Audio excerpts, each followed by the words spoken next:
Assalamualaikum warahmatullahi wabarakatuh. Alhamdulillahirabbil alamin wa bihi nasta'in wa ala umurid dunya waddin. Shalatu wassalamu ala asrofil anbiya'i wal mursalin wa ala alihi wa sahbihi ajma'in, amma ba'du. Pertama-tama marilah kita panjatkan puja dan puji syukur hadirat Allah Subhanahu wa taala yang telah memberikan kita beribu-ribu nikmat, terutama nikmat sehat jasmani dan rohani. Salat beriring salam semoga tetap curahkan kepada baginda junjungan alam Nabi besar Nabi kita Nabi Muhammad Sallallahu Alaihi Wasallam yang telah membawa kita dari zaman kegelapan menuju zaman terang benderang saat ini. Sebelumnya perkenalkan, nama saya Suhada dari kelas RA8 Prodi Manajemen Fakultas Ekonomi dan Bisnis semester 3. Nah, pada video kali ini saya akan memaparkan materi tentang teori ekonomi yang saya ketahui. Nah, video ini dibuat untuk memenuhi tugas UAS mata kuliah teori ekonomi yang diampu oleh Bapak Teguh Setiadi, SEMM, CTMP, CMP, CPGAM, CPLM. Nah, selanjutnya yaitu langsung saja pemaparan materi. Teori ekonomi adalah sekumpulan konsep, prinsip, dan model yang digunakan untuk menjelaskan atau menganalisis dan memprediksi perilaku ekonomi dalam masyarakat. Teori ini berfokus pada bagaimana individu, perusahaan, dan pemerintah membuat keputusan terkait alokasi sumber daya yang terbatas untuk memenuhi kebutuhan dan keinginan tidak terbatas. Beberapa contoh teori ekonomi yang penting termasuk teori permintaan dan penawaran, teori produksi, teori konsumsi, dan teori makroekonomi yang mempelajari agregat ekonomi seperti inflasi, pengangguran, dan pertumbuhan ekonomi. Selanjutnya yaitu saya akan memaparkan materi tentang konsep dasar ekonomi mikro. Ekonomi mikro adalah ilmu ekonomi yang khusus mempelajari perilaku konsumen dan perusahaan serta penentuan harga-harga pasar dan kuantitas faktor input barang dan jasa yang diperjualbelikan. Ekonomi mikro atau mikroekonomi secara langsung berpengaruh terhadap pengambilan keputusan dalam hal penawaran dan permintaan barang atau jasa. Dari definisi ini, mikroekonomi tersebut memiliki tujuan utama bagi perusahaan, yakni untuk menganalisis pasar dan bagaimana mekanismenya untuk membentuk harga relatif produk dan jasa. Topik-topik yang dibahas masih terbatas dalam bentuk dan ada analisis yang menyeluruh tentang berbagai aspek kegiatan perekonomian dalam suatu masyarakat. Keterbatasan analisis itu menyebabkan pola pemikiran ekonomi masih belum dipandang sebagai satu cabang ilmu yang berdiri sendiri. Dalam Kamus Besar Bahasa Indonesia atau KBBI dijelaskan bahwa ilmu ekonomi adalah ilmu tentang produksi, distribusi, dan konsumsi barang serta berbagai masalah yang bersangkutan dengan itu, seperti tenaga kerja, pembiayaan, dan keuangan. Selain itu, ilmu ekonomi juga sebagai ilmu pengetahuan tentang kegiatan sosial manusia dalam memenuhi kebutuhan hidupnya yang diperoleh dari lingkungannya. Menurut Otoritas Jasa Keuangan atau OJK, ilmu ekonomi didefinisikan sebagai ilmu yang mempelajari usaha manusia yang memenuhi kebutuhan yang banyak dengan sarana pemenuhan yang terbatas. Ilmu ekonomi merupakan ilmu yang mempelajari tingkah laku manusia untuk mendapatkan dan mengelola sumber daya terbatas. Karena manusia memiliki kebutuhan dan keinginan yang tidak terbatas, tetapi sumber daya yang tersedia untuk memenuhinya terbatas, maka ilmu ekonomi muncul. Selanjutnya yaitu saya akan memaparkan materi tentang elastisitas permintaan dan penawaran. Dalam analisis ekonomi, elastisitas permintaan dan penawaran merupakan konsep yang sangat penting untuk memahami bagaimana perubahan harga memengaruhi jumlah barang yang diminta oleh konsumen dan jumlah barang yang ditawarkan oleh produsen. Nah, konsep ini memberikan wawasan mendalam tentang responsibilitas pasar terhadap perubahan harga, pendapatan, dan faktor-faktor lain yang pada akhirnya memengaruhi keseimbangan pasar. Elastisitas permintaan mengukur seberapa besar perubahan jumlah barang yang diminta ketika terjadi perubahan harga. Sementara elastisitas penawaran mengukur seberapa besar perubahan jumlah yang ditawarkan ketika harga berubah. Melalui pembahasan elastisitas permintaan dan penawaran, diharapkan pembaca dapat memahami pentingnya konsep ini dalam menganalisis dan merespon dinamika ekonomi yang berubah.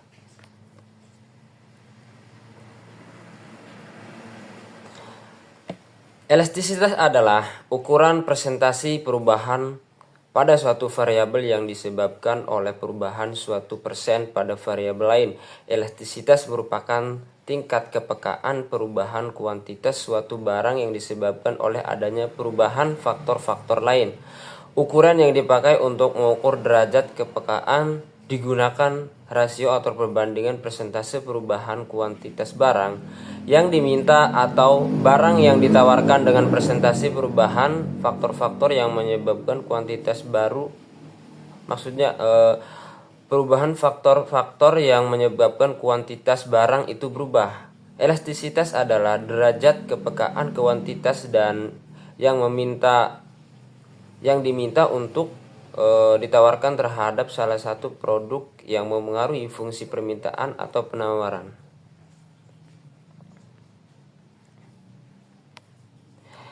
Elastisitas dalam ekonomi mengukur seberapa responsif permintaan atau penawaran terhadap perubahan dalam faktor-faktor tertentu seperti harga, pendapatan, dan harga barang lain. Elastisitas pendapatan menggambarkan hubungan antara pendapatan dan permintaan barang. Elastisitas permintaan menunjukkan sensitivitas permintaan terhadap perubahan harga barang. Elastisitas saling mengukur efek perubahan harga barang lain pada permintaan. Terus selanjutnya saya akan memaparkan materi tentang masalah ekonomi.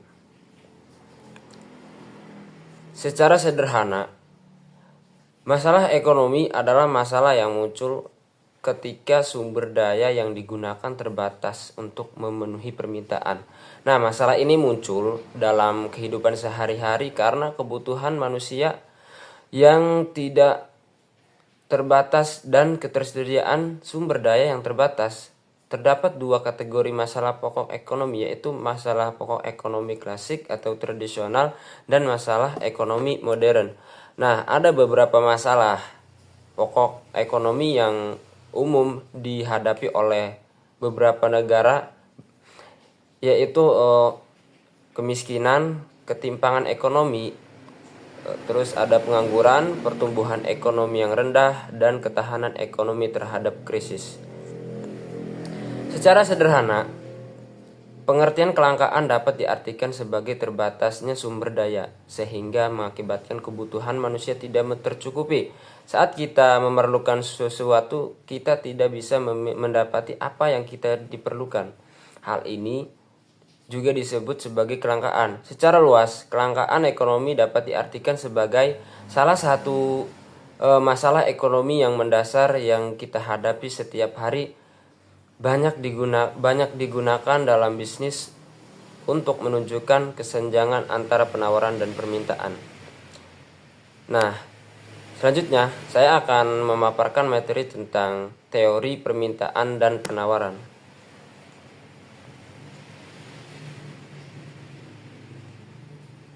Permintaan sendiri didefinisikan sebagai keinginan dari konsumen untuk membeli sebuah barang yang berada di tingkat harga tertentu selama waktu periode tertentu. Nah, terus ada kurva permintaan.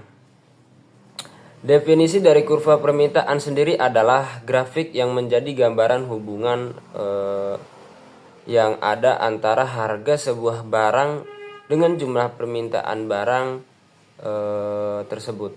Jumlah permintaan yang ada di pasar juga didefinisikan sebagai total semua barang permintaan yang ada di berbagai tingkat harga. Hal tersebut yang membuat kurva permintaan dapat diperoleh dengan adanya penggabungan dengan kurva permintaan individu.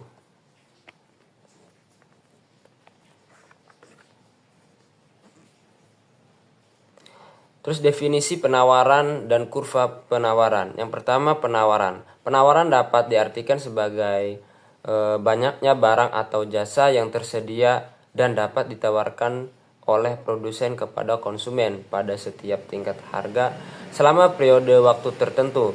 Nah, jadi bisa dikatakan pelaku penawaran ini merupakan pihak produsen atau dari penjual. Yang kedua, definisi penawaran dan kurva penawaran. Kurva penawaran atau supply curve adalah grafik hubungan antara harga barang dan jumlah penawaran. Kurva ini dibuat atas dasar data real mengenai hubungan tingkat harga barang dan jumlah penawaran barang tersebut yang dinyatakan dalam daftar penawaran. Nah, selanjutnya saya akan memaparkan materi terakhir, yaitu teori produksi.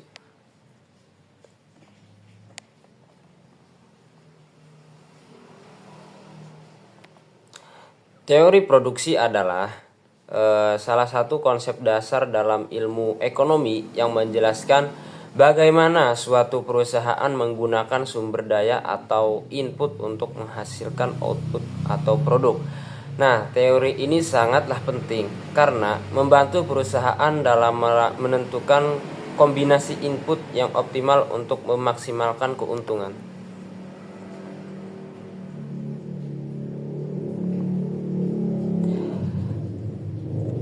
Teori produksi membahas hubungan antara input atau faktor produksi dan output yang dihasilkan.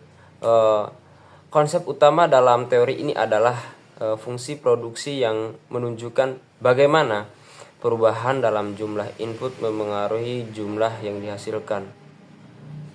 Terus ada hukum hasil tambahan yang semakin berkurang. Nah, yang pertama ini, teori ini menyatakan bahwa jika input variabel terus ditambahkan ke input tetap, maka tambahan output yang dihasilkan dari setiap unit tambahan input variabel akan semakin berkurang setelah mencapai titik tertentu.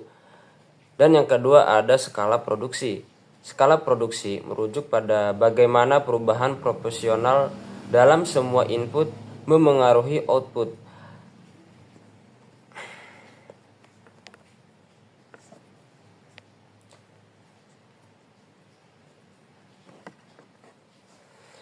Teori produksi adalah konsep fundamental dalam ekonomi yang mengkaji bagaimana perusahaan menggunakan berbagai input untuk menghasilkan output.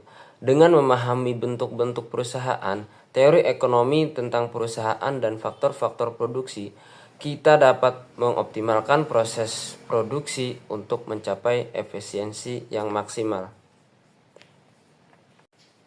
Nah, itu tadi saya memaparkan materi yang saya ketahui tentang ilmu teori ekonomi. Nah, di sini saya akan menyimpulkan materi tadi. Ekonomi mikro mempelajari perilaku individu dalam membuat keputusan ekonomi, terutama terkait permintaan dan penawaran, serta alokasi sumber daya terbatas. Konsep elastisitas menggambarkan respon pasar terhadap perubahan harga. Sementara teori permintaan dan penawaran menjelaskan bagaimana harga dan jumlah barang ditentukan oleh interaksi keduanya. Negeri. Selanjutnya yaitu ada struktur pasar. Struktur pasar adalah cara pasar diorganisasi berdasarkan jumlah pembeli dan penjual, jenis barang yang diperjualbelikan, serta tingkat persaingan di dalam pasar tersebut. Struktur pasar memengaruhi bagaimana harga yang ditentukan dan bagaimana para pelaku pasar berinteraksi. Nah, adapun jenis-jenis struktur pasar, yaitu ada 6. Nah, selanjutnya itu ada ekonomi terbuka. Ekonomi terbuka adalah sistem perekonomian yang melibatkan perdagangan internasional, pergerakan modal, dan transfer pengetahuan teknis. Dalam perekonomian terbuka, negara-negara berpartisipasi dalam perdagangan barang atau jasa, serta pertukaran teknologi dan keahlian manajerial. Dalam perekonomian terbuka, kegiatan ekonomi melibatkan pelaku ekonomi di dalam negeri dan di luar negeri. Nah, pelaku ekonomi dan perekonomian terbuka dapat dibedakan menjadi 4 sektor, yaitu sektor rumah tangga, sektor bisnis, sektor pemerintah, dan sektor luar negeri. Di dalam ekonomi terbuka, kegiatan ekspor dan impor merupakan bagian yang sangat penting. Ekspor adalah penjualan barang atau jasa ke negara asing, sedangkan impor adalah pembelian barang atau jasa dari negara asing. Perekonomian terbuka berbeda dengan perekonomian tertutup yang hanya berfokus pada produksi, sumber daya, dan tenaga kerja dalam. Yang pertama ada pasar persaingan sempurna. Nah, bagaimana ciri-cirinya? Ciri-cirinya yaitu banyak penjual dan pembeli, itu salah satu ciri-cirinya. Terus ada produk yang dijual homogen atau seragam. Terus tidak ada hambatan masuk atau keluar pasar. Terus harga yang ditentukan oleh mekanisme pasar atau penawaran dan permintaan. Nah, contohnya pasar komoditas seperti beras atau gandum. Yang kedua ada pasar monopoli. Ciri-cirinya itu hanya ada satu penjual yang menguasai seluruh pasar. Terus tidak ada produk pengganti yang sempurna. Terus terdapat hambatan besar untuk masuk ke pasar. Penjual memiliki kendali penuh terhadap harga. Nah, salah satu contohnya dari pasar monopoli yaitu perusahaan listrik di daerah tertentu. Nah, yang ketiga ada pasar oligopoli. Pasar oligopoli hanya ada beberapa penjual atau jumlahnya yang terbatas. Terus ciri-cirinya produk bisa homogen atau berbeda. Terus ada saling ketergantungan antara perusahaan. Persaingan harga bisa terjadi atau dihindari. Nah, salah satu contoh dari pasar oligopoli adalah industri otomotif atau telekomunikasi. Dan yang keempat yaitu pasar monopolistik. Ciri-cirinya banyak penjual tetapi produk yang ditawarkan berbeda atau diferensiasi produk. Nah, contoh dari pasar monopolistik yaitu pasar pakaian atau restoran. Dan yang kelima yaitu pasar monopsoni. Pasar monopsoni ciri-cirinya itu hanya ada satu pembeli di pasar. Terus penjual harus menyesuaikan diri dengan si permintaan pembeli. Nah, adapun contoh dari pasar monopsoni adalah perusahaan besar yang membeli bahan baku dari pemasok kecil. Nah, itu adalah contoh dari pasar monopsoni. Dan yang keenam yaitu atau yang terakhir pasar oligopsoni. Pasar oligopsoni ciri-cirinya yaitu hanya ada beberapa pembeli besar. Terus pembeli memiliki kekuatan dan menentukan harga. Nah, contoh dari pasar oligopsoni adalah industri kebun kelapa sawit. Nah, itu salah satu contohnya. Setiap struktur pasar memiliki karakteristik unik yang memengaruhi cara kerja, ekonomi, dan kebijakan yang diterapkan. Nah, kesimpulannya, struktur pasar merupakan konsep penting dalam memahami perilaku pelaku pasar dan kinerja pasar. Pemahaman tentang berbagai sistem struktur pasar membantu kita untuk memahami bagaimana harga dan kualitas barang atau jasa yang ditentukan, serta bagaimana kebijakan ekonomi yang dapat memengaruhi si pasar tersebut. Nah, selanjutnya yaitu adalah pendapatan nasional. Pendapatan nasional adalah total nilai seluruh barang dan jasa yang dihasilkan oleh suatu negara dalam periode tertentu. Biasanya dalam setahun, yang dihitung dari berbagai sektor ekonomi seperti pertanian, industri, dan jasa. Pendapatan nasional mencerminkan kemampuan suatu negara menggambarkan dalam menciptakan nilai ekonomi dan menggambarkan kesejahteraan rakyatnya. Nah, pendapatan nasional adalah total nilai seluruh barang dan jasa yang dihasilkan oleh suatu negara dalam kurun waktu tertentu. Biasanya 1 tahun, baik yang dihasilkan oleh warga negara di dalam negeri maupun di luar negeri. Pendapatan nasional digunakan untuk mengukur tingkat kesejahteraan ekonomi suatu negara dan beberapa besar kontribusi dan seberapa besar kontribusi berbagai sektor terhadap perekonomian.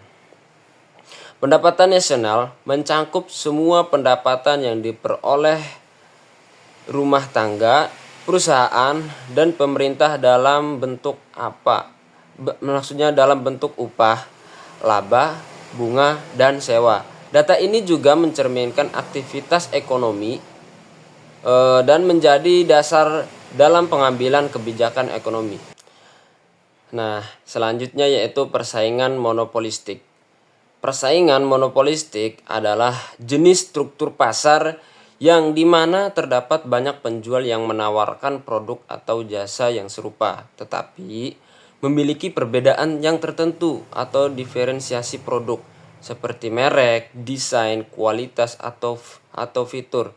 Pada pasar ini, setiap perusahaan memiliki sedikit kekuatan untuk menentukan harga karena produk mereka dianggap unik oleh konsumen. Nah, ciri-cirinya yaitu yang pertama ada banyaknya penjual dan pembeli. Yang kedua, diferensiasi produk. Yang ketiga, kemudahan masuk dan keluar pasar. Yang keempat, pengaruh penjual terhadap harga. Yang kelima, persaingan non-harga. Nah, contoh dari pasar persaingan monopolistik adalah di industri makanan dan minuman, seperti restoran cepat saji, terus produk kecantikan, dan jasa lainnya. Nah, persaingan monopolistik dapat disimpulkan yaitu bentuk pasar di mana terdapat banyak penjual yang menawarkan produk yang berbeda namun bersaing satu sama lain. Karakteristik ini mendorong inovasi dan memberikan banyak pilihan untuk konsumen, meskipun seringkali menyebabkan harga yang lebih tinggi dibandingkan dengan pasar yang sepenuhnya kompetitif. Selanjutnya yaitu ada pasar bebas. Pasar bebas adalah suatu sistem ekonomi di mana seluruh kegiatan ekonomi mulai dari produksi, distribusi, hingga konsumsi diserahkan sepenuhnya kepada mekanisme pasar tanpa campur tangan pemerintah atau pihak lain. Dalam konteks perdagangan luar negeri, pasar bebas juga mencerminkan kegiatan perdagangan antar negara yang tergantung tanpa hambatan, di mana masyarakat memiliki kebebasan untuk melakukan transaksi lintas negara. Pasar bebas adalah pasar di mana aktivitas ekonomi tidak diatur oleh pemerintah dan harga barang serta jasa ditentukan oleh mekanisme penawaran dan permintaan. Dalam pasar ini, persaingan terjadi secara bebas tanpa hambatan seperti regulasi, subsidi, atau produksi. Nah, contoh persaingan dalam pasar bebas yaitu yang pertama ada industri teknologi. Contohnya yaitu persaingan antar merek ponsel seperti Apple, Samsung, Xiaomi, dan Huawei. Perusahaan bersaing melalui inovasi teknologi, fitur baru, kualitas produk, dan harga. Dan konsumen bebas memilih produk sesuai kebutuhan dan anggaran. Yang kedua ada industri transportasi online. Contoh yang ada di Indonesia sekarang yaitu ada Grab, Gojek, Uber, dan Lyft. Dan yang ketiga yaitu industri pakaian dan fashion seperti Zara, H&M, Uniqlo, dan Forever 21. Nah, masing-masing merek tersebut bersaing dalam desain, tren fashion, dan harga. Tidak ada pembatasan untuk konsumen pembeli dari merek yang berbeda. Yang keempat, ada industri kafe atau restoran cepat saji seperti Starbucks, terus ada McD dan KFC. Nah, persaingan di antara industri tersebut melalui inovasi menu, terus pelayanan, program loyalitas dan harga. Yang kelima, ada industri e-commerce. Contohnya yaitu Amazon dan Alibaba, terus ada eBay, Tokopedia dan yang lainnya. Nah, persaingan dalam menyediakan platform dengan harga yang terbaik, promosi, serta layanan cepat dan aman. Ciri-ciri pasar bebas yaitu ada 3. Yang pertama, tidak ada campur tangan pemerintah dalam menetapkan harga. Yang kedua, bebas masuk dan keluar pasar bagi pelaku usaha. Yang ketiga, persaingan mendorong inovasi dan efisiensi. Pasar bebas mendorong inovasi dan pilihan yang beragam bagi konsumen, tetapi juga bisa menyebabkan ketimpangan ekonomi jika tidak ada regulasi sama sekali. Nah, itu tadi pengertian dari pasar bebas.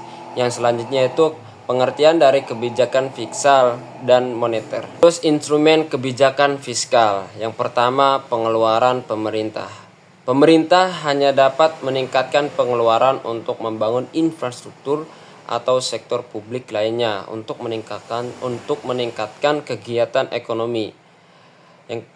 Terus ada pajak. Pemerintah dapat menaikkan atau menurunkan pajak untuk memengaruhi konsumsi dan investasi masyarakat. Terus yang terakhir ada subsidi dan transfer. Pemberian subsidi atau transfer sosial untuk mendukung lapisan masyarakat yang kurang mampu. Nah, selanjutnya ada contoh kebijakan fiskal. Contohnya itu peningkatan belanja publik untuk proyek infrastruktur guna menciptakan lapangan pekerjaan yang baru. Selanjutnya ada kebijakan moneter. Nah, pengertian dari kebijakan moneter adalah kebijakan yang dijalankan oleh bank sentral seperti Bank Indonesia Federal Reserve atau ECB untuk mengatur jumlah yang beredar dan tingkat suku bunga dalam perekonomian. Tujuannya adalah untuk mencapai stabilitas harga, pertumbuhan ekonomi, dan tingkat pengangguran rendah. Nah, adapun tujuan kebijakan moneter adalah mengendalikan inflasi atau menjaga harga barang dan jasa tetap stabil, terus mendorong pertumbuhan ekonomi, menstabilkan nilai tukar atau mengatur nilai tukar mata uang untuk memastikan perekonomian tetap kompetitif. Terus instrumen kebijakan moneter yang pertama ada operasi pasar terbuka atau OPT. Bank sentral membeli atau menjual surat berharga untuk mengontrol jumlah uang yang beredar. Terus ada suku bunga. Bank sentral dapat menaikkan atau menurunkan suku bunga untuk mempengaruhi inflasi dan aktivitas ekonomi. Terus cadangan wajib minimum atau disingkat GWM. Bank sentral dapat menetapkan cadangan minimum yang harus dipertahankan oleh bank komersial untuk mengontrol jumlah uang yang dipinjamkan kepada masyarakat. Terus fasilitas pinjaman bank. Bank sentral memberikan pinjaman kepada bank komersial dengan tingkat suku bunga tertentu untuk mengatur likuiditas. Selanjutnya yaitu ada contoh kebijakan moneter. Contohnya itu penurunan suku bunga oleh bank sentral untuk merangsang kredit dan konsumsi di kalangan masyarakat. Perbedaan kebijakan moneter dan kebijakan fiskal. Yang pertama ada pelaksana. Kebijakan fiskal dilaksanakan oleh pemerintah atau melalui pemerintah keuangan atau lembaga terkait. Kebijakan moneter dilaksanakan oleh bank sentral seperti Bank Indonesia atau Federal Reserve. Yang kedua ada tujuan. Kebijakan fiskal lebih berfokus kepada pengelolaan anggaran pemerintah atau pengeluaran dan pajak. Kebijakan moneter berfokus pada pengendalian jumlah uang yang beredar dan tingkat suku bunga. Yang ketiga ada instrumen. Kebijakan fiskal menggunakan pajak belanja negara dan subsidi sebagai instrumen. Kebijakan moneter menggunakan suku bunga operasi pasar terbuka dan cadangan wajib minimum. Nah, dari kedua kebijakan tersebut, ini seringkali bekerja sama untuk mencapai stabilitas ekonomi yang lebih baik lagi. Dengan kebijakan fiskal lebih fokus pada pengelolaan sektor real dan kebijakan moneter pada stabilitas keuangan. Nah, itu tadi pemaparan materi yang saya ketahui tentang teori ekonomi. Nah, saya simpulkan dari pengertian-pengertian yang tadi. Teori ekonomi membantu kita untuk memahami bagaimana individu, perusahaan, dan pemerintah membuat keputusan ekonomi, serta bagaimana interaksi mereka memengaruhi perekonomian secara keseluruhan. Setiap teori memberikan wawasan yang berbeda mengenai cara kerja pasar, peran pemerintah, dan pengaruh berbagai faktor terhadap kegiatan ekonomi. Nah, itu tadi kesimpulannya. Nah, itu tadi pemaparan materi dari saya tentang teori ekonomi yang saya ketahui. Kurang lebihnya saya mohon maaf. Semoga apa yang saya tadi bicarakan dapat dipahami dan dimengerti. Sekian dari saya. Wassalamualaikum warahmatullahi wabarakatuh.